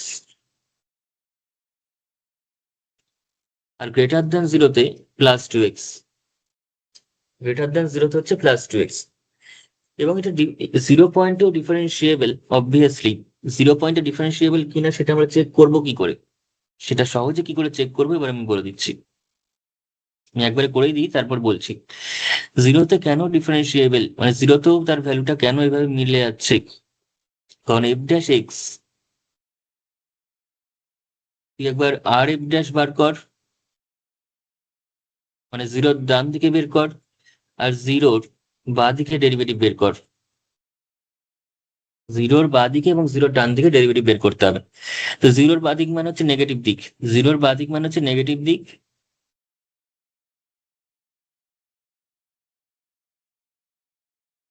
আর জিরোর ডান দিক মানে হচ্ছে পজিটিভ দিক। তাহলে বাঁ দিকে কত হচ্ছে, যখন এক্সটা জিরোর থেকে ছোট তখন, তখন কত মাইনাস এক্স স্কোয়ার, তার ডেরিভেটিভ কত মাইনাস টু এক্স, এবং সেখানে তুই যদি এক্স এর জায়গায় জিরো বসাস তাহলে কত পাচ্ছিস মাইনাস টু ইন্টু জিরো, তার মানে জিরোই এসে যাবে। আবার তুই যখন পজিটিভ সাইডে নিচ্ছিস অর্থাৎ প্লাস এক্স স্কোয়ার, তখন তার ডেরিভেটিভ কত প্লাস টু এক্স, এবং সেখানেও তুই যদি এক্স এর জায়গায় জিরোটা বসাস, এই যে জিরোটা সেটা বসিয়ে দিস, তাহলে কত হচ্ছে টু ইন্টু শূন্য, তার মানে আবারও শূন্য, এবং এই দুটো জিনিস ভ্যালু ইকুয়াল বেরোচ্ছে, এই দুটো ভ্যালু ইকুয়াল বেরিয়ে যাচ্ছে। আর ইকুয়াল যদি বেরিয়ে যায় তার মানে সেখান থেকে আমরা বুঝতে পারবো যে এফ ড্যাশ জিরোটা এক্সিস্ট করছে, এবং তার ভ্যালু শূন্যই হচ্ছে, এক্সিস্ট তো করছে করছেই, এবং তার ভ্যালু কিন্তু শূন্য হচ্ছে। তো সহজভাবে আমরা সেই শূন্যটাকে এর সঙ্গেও রাখতে পারি, কারণ এখানেও এক্স এর জায়গায় শূন্য বসালে শূন্য দেবে, আর এখানেও এক্স এর জায়গায় শূন্য বসালে শূন্য দেবে। তো এক্স এর জিরো ভ্যালুটা আমি উপরের সঙ্গেও রাখতে পারি, নিচের সঙ্গেও রাখতে পারি, অথবা কেউ যদি বলে যে না এক্স এর জিরো ভ্যালুটা আলাদা করবো, সেটাও করতে পারিস। যেমন এটাকেও আলাদা করাই যায়, এটাকে কেউ যদি বলে মাইনাস এক্স স্কোয়ার লিখবে, এটাকে প্লাস এক্স জিরো লিখবে, তারপর এক্স স্কোয়ার লিখবে, এক্স লেস দেন হচ্ছে জিরোতে মাইনাস এক্স স্কোয়ার, এক্স যখন ইকুয়ালস টু জিরো তখন জিরো, আর জিরো থেকে যখন বড় তখন হচ্ছে প্লাস এক্স স্কোয়ার। কেউ যদি ভাবে জিরোর কেসটা আলাদা করবে তাহলে করতে পারে, যেমন এই ক্ষেত্রেও করা যায়, এখানেও করা যেতে পারে।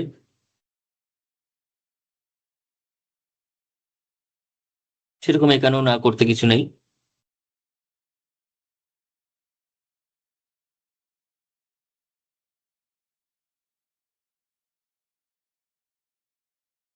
ঠিক আছে, কিন্তু জিরোর কেসটা আলাদা করে ভাবা হয় না, নর্মালি করে দিলেই হয়েছে।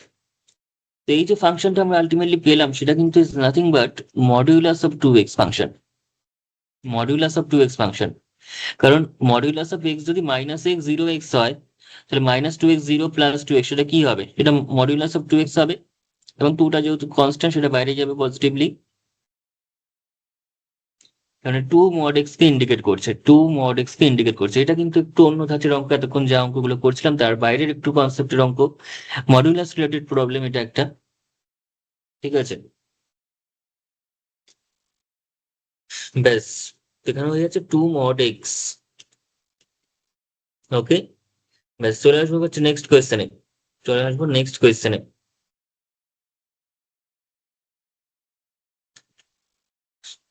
ঠিক আছে, এই যে গ্রাফটা রয়েছে, এই ফাংশনটা, ফাংশন প্রত্যেক ফাংশনের তো গ্রাফ হয়।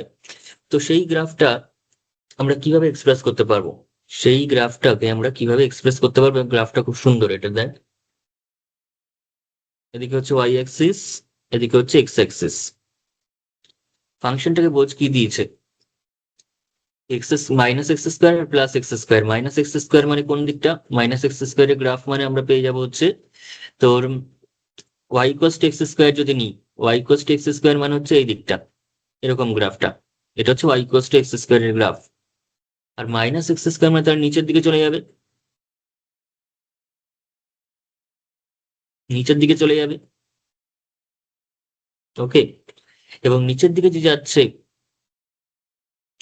এবার এই দিকটা এখানে নেই, কারণ এই দিকটা ডাইরেক্ট নিচে চলে এসছে, কারণ minus x square x less than জিরোতে, আর এক্স গ্রেটার দেন জিরোতে প্লাস এক্স স্কোয়ার।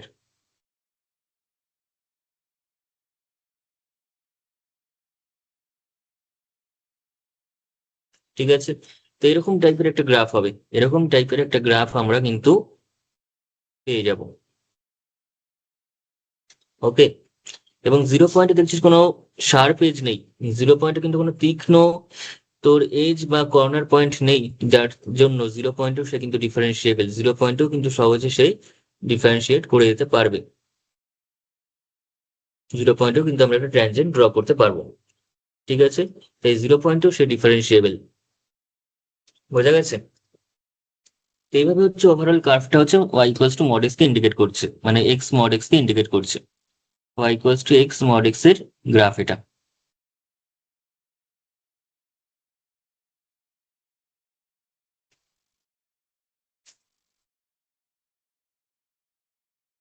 ব্যাস, এবার আসি নেক্সট কোয়েশ্চেনে। নেক্সট আমাদের দিয়েছে একটা সত্য মিথ্যা জাতীয় কোয়েশ্চেন, দুটো বিবৃতি দেওয়া আছে এবং সেই দুটো বিবৃতির মধ্যে কোনটা সঠিক কোনটা মিথ্যা সেটা বার করতে বলছে। কিন্তু দুটোই সঠিক হতে পারে, দুটোই মিথ্যা হতে পারে। যের মধ্যে প্রথমটা দিয়েছে, প্রথম স্টেটমেন্টটা দিয়েছে, এফ এক্স যদি x to the power one by a হয়, এফ এক্স যদি হয় x to the power one by a, তাহলে এফ ড্যাশ ওয়ান সমান ওয়ান বাই টেন হওয়ার জন্য এর মান মাইনাস টেন হবে, এর মান বলছে মাইনাস টেন হবে।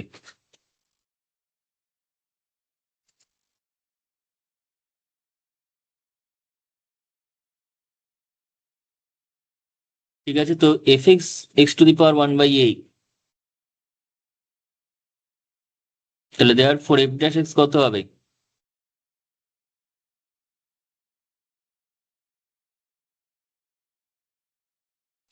এরকম হবে। তাহলে এখন এফ ড্যাশ এক্স এর ভ্যালু এফ ড্যাশ ওয়ানটা তাহলে কত হচ্ছে,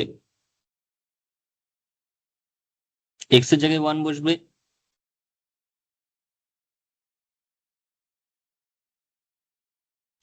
তার মানে কত 1/a ইন্টু, এবার 1-এর পরে তুই যাই দিবি সেটা তো 1-ই হবে, তার মানে আলটিমেটলি তার ভ্যালু দাঁড়াবে গেল হচ্ছে 1/a। এখন প্রশ্ন অনুযায়ী কি বলেছে যে f-1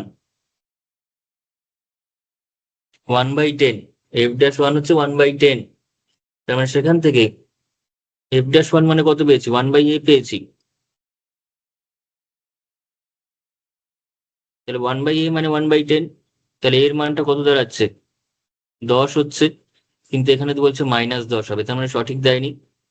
এখানে কি দিয়েছে, এখানে বলছে -10 হয়ে যাবে, তার মানে এই স্টেটমেন্টটা কিন্তু একদম মিথ্যা স্টেটমেন্ট। তাহলে প্রথম স্টেটমেন্টটা মিথ্যা। পরের স্টেটমেন্টটা কি, পরের স্টেটমেন্টটা কি সঠিক? পরের স্টেটমেন্টটা আমরা এক্ষুনি করলাম, আমরা এক্ষুনি তার সলভটা করলাম। কি করেছি না, f'(x) টা কত বেরিয়েছিল, f(x) যদি x mod x হয়,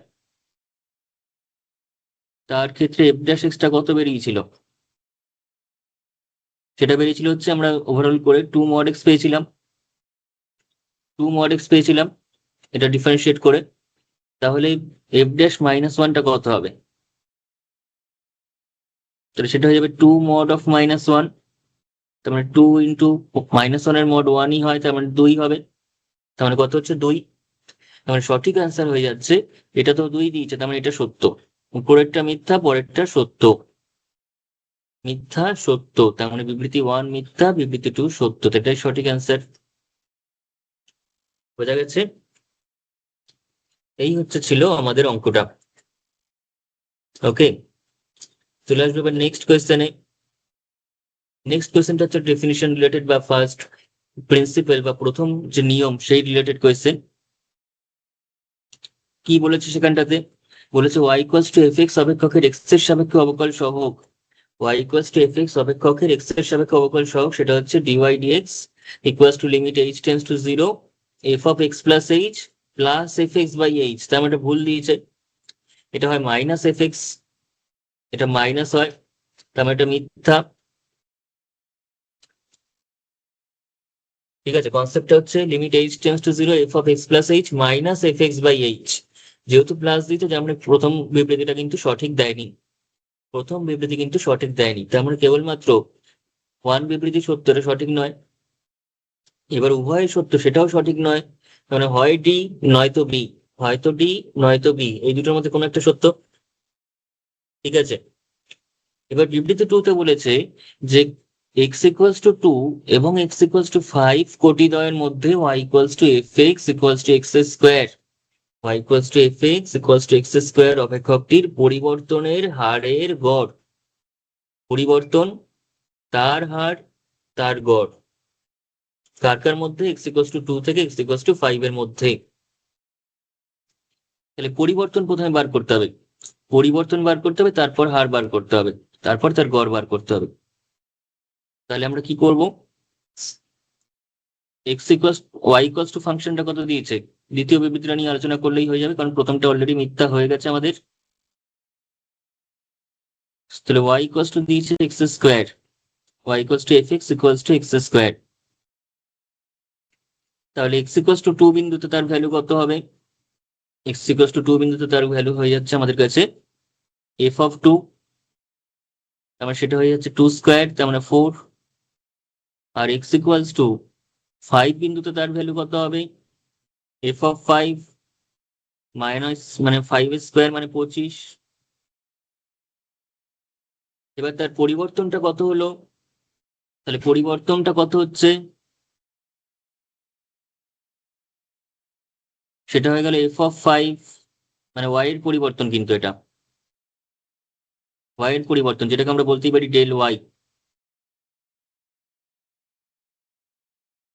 সেটা কত হচ্ছে f of 5 minus f of 2, তার মানে 25 মাইনাস 4, তার মানে 21। আর এক্স এর পরিবর্তনটা কত, স্বাধীন চলের পরিবর্তনটা কত, সেটা হচ্ছে ডেল এক্স, এবং তার ভ্যালু কত, ডেল এক্সটা হচ্ছে এক্স এর অন্তিম ভ্যালু অর্থাৎ 5 - 2, তার মানে 3, তার মানে হয়ে যাচ্ছে 3। তাহলে সুতরাং এবার বার করতে বলেছে অ্যাভারেজ রেট অফ চেঞ্জ বা পরিবর্তনের হারের গড়। সুতরাং পরিবর্তনের হারের গড় বা গড় হার, পরিবর্তনের গড় হারও বলা থাকে, সেটা হচ্ছে del y by del x কে ইন্ডিকেট করছে actually del y by del x. তো ডেল ওয়াই এর ভ্যালু কত? ডেল ওয়াই ভ্যালু হচ্ছে 21, আর ডেল এক্সটা কত? ডেল এক্সটা হচ্ছে 3, তার মানে হয়ে গেল 7। তার মানে এটাও কিন্তু ভুলভাল দিয়েছে, এটাও অপশনটা ভুল দিয়েছে, মানে বিবৃতিটা মিথ্যা, কারণ এখানে 6 দিয়েছে, হওয়া উচিত ছিল 7। এটা হওয়া উচিত ছিল 7, দিয়েছে 6, তার মানে এটাও মিথ্যা স্টেটমেন্ট, তার মানে একটা স্টেটমেন্টও ঠিক দেয়নি। উপরেরটা তো মিথ্যা আমরা বুঝতেই পারছি, এবং নিচেরটাও মিথ্যা। উপরেরটা তো ডাইরেক্ট ফর্মুলা থেকেই বলেছে, ফর্মুলাটাই গন্ডগোল করে দিয়েছে, মাইনাসের বদলে প্লাস করে দিয়েছে, আর এখানে ভ্যালুটা গন্ডগোল করেছে, 7-এর বদলে 6 দিয়েছে। তার মানে উভয় স্টেটমেন্টই হচ্ছে এখানে মিথ্যা স্টেটমেন্ট, কোনোটাই সঠিক নয়। ঠিক আছে, তো এই ছিল হচ্ছে অঙ্কটা। এবং এখানে আমি একটা কনসেপ্ট তোদের বলে রাখতে চাই, সেটা হচ্ছে এই পরিবর্তনের হারের গড় এবং পরিবর্তনের হার দুটোর মধ্যে কিন্তু পার্থক্য আছে। পরিবর্তনের হারের গড় এবং পরিবর্তনের হার দুটোর মধ্যে একটা ডিফারেন্স রয়েছে। ঠিক আছে, কি সেই ডিফারেন্স? পরিবর্তনের হার যদি কেউ বলে, যদি বলি পরিবর্তনের হার কি হবে, বা পরিবর্তনের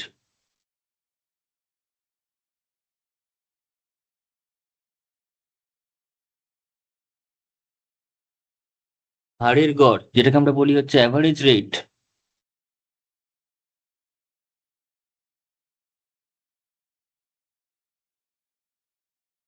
অফ চেঞ্জ। ঠিক আছে, তার ফর্মুলাটা কি? তার ফর্মুলা হচ্ছে কোন একটা ইন্টারভেলে যদি বলি, কোন একটা ইন্টারভেলে বা অন্তরালে যদি বলি যে ক্লোজড ইন্টারভেল এবি অন্তরালে ধরলাম,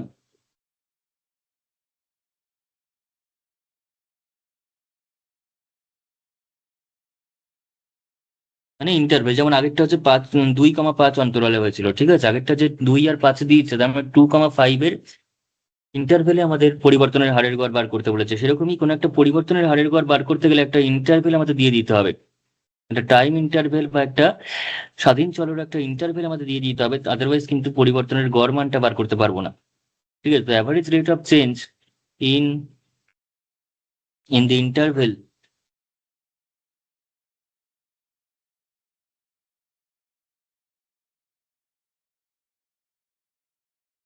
ক্লোজড এবি, সেটা কি হবে? সেটার ফর্মুলা হচ্ছে del y by del x. Del y by del x, del y মানে কি? ডেল ওয়াই মানে হচ্ছে ওয়াই এর প্রাথমিক ভ্যালু, মানে ওয়াই এর ফাইনাল ভ্যালু মাইনাস ওয়াই এর initial value divided by x এর ফাইনাল ভ্যালু মাইনাস এক্স এর ইনিশিয়াল ভ্যালু। যদি ইন্টারভেল ওয়াইজ দেখি, তার মানে হচ্ছে f of b minus f of a, যেহেতু এ থেকে বি ইন্টারভেল, এবং এক্স এর ভ্যালু চেঞ্জ হচ্ছে কোথায়? B minus a. এটা হচ্ছে পরিবর্তনের হারের গড়। ঠিক আছে, গড় পরিবর্তনের হার। আর শুধু পরিবর্তনের হার যখন বলবো তখন সেটা তাৎক্ষণিক কনসেপ্টে আসে, তখন কোনো ইন্টারভেল লাগে না, কোনো একটা পার্টিকুলার পয়েন্টের জাস্ট সামান্য কিছু নেবারহুডের মধ্যে কাজটা হয়ে যায়। ঠিক আছে, যখন শুধু পরিবর্তনের হার বলবো, ধর বললাম আমি এক্স ইকুয়ালস টু এই বিন্দুতে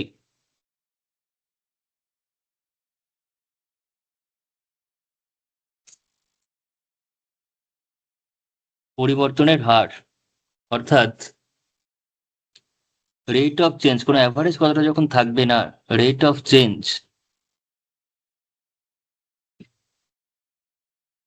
rate of change of rate of change at x equals to a, তখন তার ভ্যালুটা কি হবে? তখন তার মানটা আমাদের কাছে হয়ে যাবে dy dx at x equals to a, অর্থাৎ যেটাকে আমরা প্রথম নিয়ম অনুযায়ী ডিফাইন করি, limit h tends to 0 f of a plus h minus f of a divided by h, অথবা সেটাকে আমরা x দিয়েও বলতে পারি, অর্থাৎ limit x tends to a।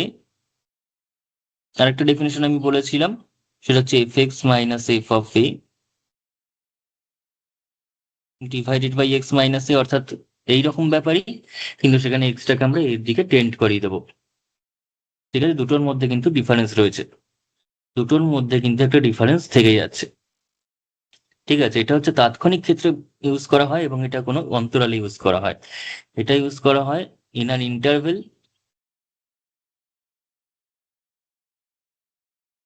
কারণ রেট অফ চেঞ্জ বলছি, গড় রেট অফ চেঞ্জ, ঠিক আছে, অ্যাভারেজ রেট অফ চেঞ্জ, সেটা একটা ইন্টারভেল আমাকে দিতে হবে, দুটো পয়েন্ট দিয়ে দিতে হবে।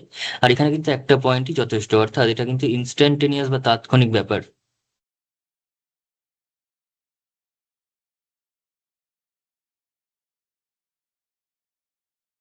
ঠিক আছে, যেমন এর প্র্যাকটিক্যাল যদি অ্যাপ্লিকেশনটা আমরা দেখি, সেটা কিন্তু ভেলোসিটি ক্ষেত্রে খুব বিশেষভাবে উল্লেখযোগ্য। ঠিক আছে, তোরা ফিজিক্সেই পড়ছিস, সেটা হচ্ছে কাইনেমেটিক্স বা স্মৃতিবিজ্ঞান চ্যাপ্টার, সেখানে কিন্তু ভেলোসিটির যে কনসেপ্ট, তাৎক্ষণিক বেগের যে কনসেপ্ট, সেটা কিন্তু তোরা বুঝতে পারছিস। যেমন ধর ভেলোসিটি অ্যাভারেজ যদি বলি, অ্যাভারেজ ভেলোসিটি যদি বলি, তার মানে হচ্ছে সেটা হচ্ছে কোন একটা পার্টিকুলার পয়েন্টে যে ডিস্টেন্সটা, ধর something final displacement minus initial displacement divided by final time minus initial time, তাই তো? এটাকে আমরা অনেক সময় এরকম ভাবে বলে থাকি x2 minus x1 by t2 minus t1, বা যেটাকে আমরা বলতেই পারি del x by del t. ঠিক আছে, এটা হলো আমাদের কাছে এক্স এর পরিবর্তন, ওটা ডিসপ্লেসমেন্টের পরিবর্তন, নিচে হচ্ছে টাইমের পরিবর্তন, এবং এটাই হচ্ছে অ্যাভারেজ রেট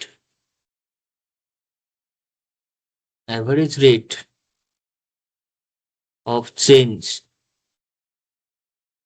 কার অ্যাভারেজ রেট? না ডিসপ্লেসমেন্টের, অফ ডিসপ্লেসমেন্ট বা সরণ।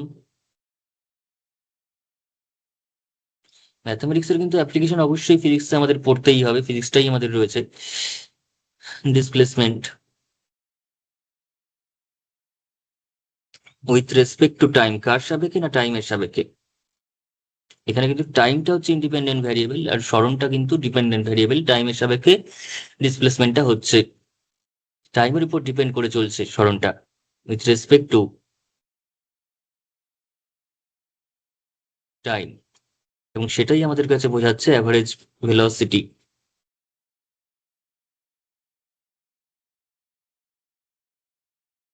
বা গড় বেগ। সেই জায়গায় দাঁড়িয়ে আমরা তাৎক্ষণিক বেগ যেটাকে আমরা বলি, তাৎক্ষণিক বেগ শুধু ভি যেটাকে বলছি, সেটা হচ্ছে ইনস্ট্যান্টেনিয়াস ভেলোসিটি, যেখানে ডেল এক্স ডেল টি আমরা কোনো ইন্টারভেলে না বার করে, x2 মাইনাস x1 বা t2 t1 এই ইন্টারভেলে না করে ডাইরেক্ট ডেলটিটাকে একদম টেন্স টু জিরো করে দিলাম, অর্থাৎ টাইমের পার্থক্যটা খুব নগণ্য, টেন্স টু জিরো। অর্থাৎ যখন একদম যখন টাইমের পার্থক্যটা থাকবে না, শুধুমাত্র সেই পার্টিকুলার পয়েন্টে পার্টিকুলার মোমেন্টে আমরা ভেলোসিটিটা পেয়ে যাব, তখন সেটাকে আমরা বলি হচ্ছে ইনস্ট্যান্টেনিয়াস ভেলোসিটি বা তাৎক্ষণিক বেগ। সেটা কি বলে থাকি? তাৎক্ষণিক বেগ বলি।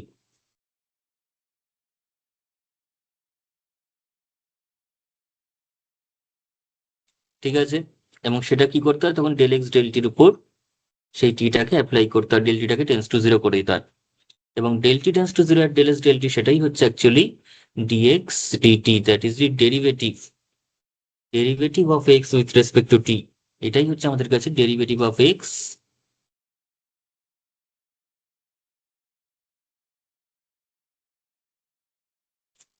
With respect to t, okay, with respect to time.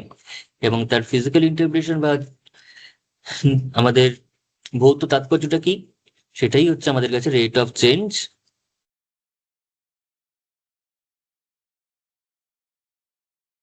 Of x with respect to time. বোঝা গেছে? রেট অফ চেঞ্জ মানে ডেরিভেটিভ, আর অ্যাভারেজ রেট অফ চেঞ্জ মানে জাস্ট ডিফারেন্স বাই ডিফারেন্স।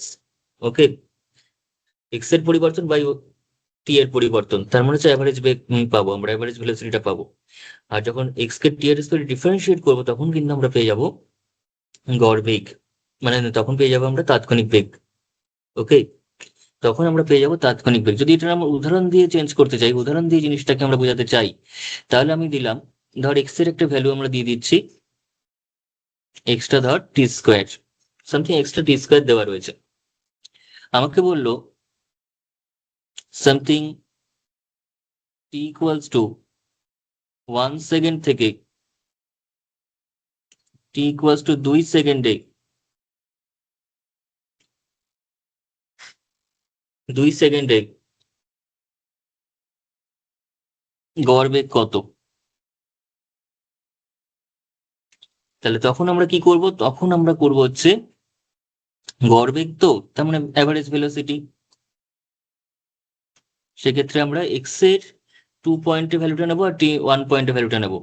ঠিক আছে, 2 পয়েন্টে তখন আমরা কি করবো, জাস্ট এক্স এর পরিবর্তন বাই ওয়াই এর পরিবর্তন, অর্থাৎ এক্স এর 2 পয়েন্টের ভ্যালু কত, 2 স্কোয়ার, আর 1 পয়েন্টের ভ্যালু হচ্ছে 1 স্কোয়ার, আর টি এর পরিবর্তনটা কত, 2 থেকে 1, তার মানে হলো 4 - 1 ডিভাইডেড বাই 1, তার মানে 3। ঠিক আছে, 3। যদি মিটার পার মিটারে থাকে ডিসপ্লেসমেন্টটা, তাহলে এটা মিটার পার সেকেন্ডে অ্যান্সার হবে। সেই জায়গায় দাঁড়িয়ে যদি আমাকে বলে টি ইকুয়ালস টু 2 সেকেন্ডে, যদি আমাকে বেগটাই নির্ণয় করতে বলে at t equals to 2, তখন কিন্তু আমরা ভেলোসিটিটা বের করব dx dt করে, এবং সেখানে 2 এর মানটা টি এর মানটা 2 বসিয়ে দেবো। ঠিক আছে, তখন আমরা ভেলোসিটিটা কি করব, জাস্ট dx dt করবো। আগে dx dt টা করে দেখিয়ে দিই তোদের। তার মানে কত হচ্ছে বল, এখানটাতে x এর ভ্যালু টি স্কোয়ার, তাহলে dx dt করলে আমরা 2t পেয়ে যাবো।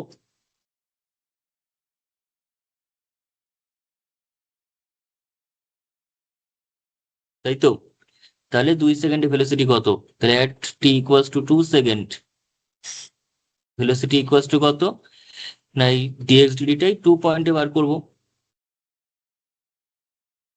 অর্থাৎ 2t টাই আমরা 2 পয়েন্টে বার করব, অর্থাৎ 2 × 2, তার মানে 4 হয়ে গেল, তখন হয়ে গেল 4। তার মানে তাৎক্ষণিক বেগ আর গড় বেগের মধ্যে কিন্তু একটা ডিফারেন্স থেকেই যাচ্ছে, এটা 3 আছে, এটা 4 হয়েছে। ঠিক আছে, তার মানে দুটো জিনিস সেম নয়। রেট অফ চেঞ্জ মানে হচ্ছে ডেরিভেটিভ বা ডিফারেন্সিয়েশন বা অবকল সহগ নির্ণয় করতে হবে কোন একটা পার্টিকুলার পয়েন্টে। আর অ্যাভারেজ রেট অফ চেঞ্জ মানে কিন্তু শুধুমাত্র পার্থক্য, মানে পার্থক্য বাই পার্থক্য, ডিফারেন্স বাই ডিফারেন্স, অধীন চলের ডিফারেন্স মানে ওয়াই এর ডিফারেন্স বাই এক্স এর ডিফারেন্স, কিংবা এক্স এর ডিফারেন্স বাই টাইমের ডিফারেন্স ইন ভেলোসিটি। ঠিক আছে, কিংবা ভেলোসিটি ডিফারেন্স বাই টাইমের ডিফারেন্স ইন অ্যাক্সেলারেশন। ওকে, এইরকম ভাবে আমাদের রেট অফ চেঞ্জ এবং অ্যাভারেজ রেট অফ চেঞ্জটা বার করতে হয়। তো তার মধ্যে কিন্তু একটা ডিফারেন্স রয়েছে।